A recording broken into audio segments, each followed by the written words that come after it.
What's up, and welcome back to Interpreting the Scares! That's right, we're back at it on our month-long journey throughout the nightmares. Now remember, this month I'm taking a look at 31 foreign horror films in chronological order, and we've made it to the year 2007 with a Spanish gothic horror flick that you may have heard of called The Orphanage.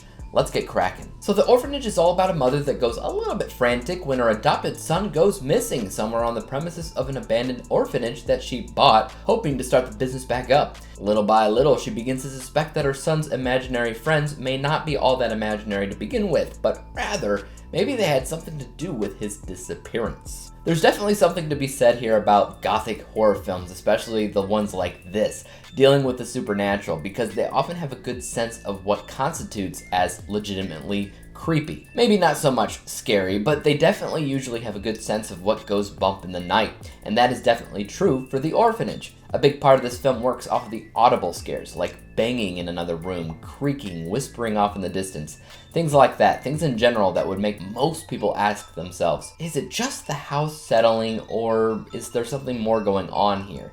This movie has a good handle on that for sure. There's also a pretty solid handling of the visuals and the cinematography here, since it has to convince the audience that obviously this is a very old building with a shadowed past, but it also takes place in modern day. So you do need to see elements of time in modern day as well as convincing flashbacks, what the ghosts are wearing, etc. They're at least credible enough that you're looking at a couple of different time periods, and I think it does pretty well at that. I think that the performances in general are pretty solid, especially since you're dealing with a number of child actors at the end of the day, which aren't always a sure thing, but thanks to the atmosphere here, it definitely works. Also, this is the type of movie that when you turn it on, you're mostly just expecting your typical run-of-the-mill ghost story, but there's more to it than that. The more the film plays out, the more certain aspects begin to unravel a little bit, like the fact that this is a mystery.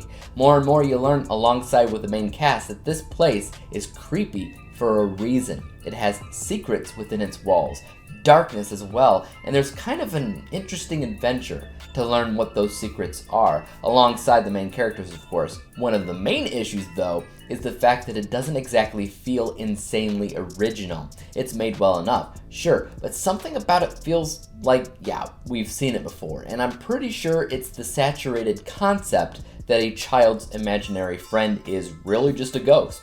That's definitely the culprit, I think. So, in general, I can say I had a good time with the movie, but at the same exact time, nothing's grabbing my attention enough to think, yeah, I want to see it again right away. I may never see it again, and that's not really anything that'll bother me too much. So, the best that I can say is that it's a solid rental. I don't think that you'll be too bored with it or anything, but after seeing it, I just don't see a million people purchasing their own copy. Take that as you will, and let's take a look at my final score for a second, which I rated this movie, The Orphanage, a B letter grade. Final overall score of 76%.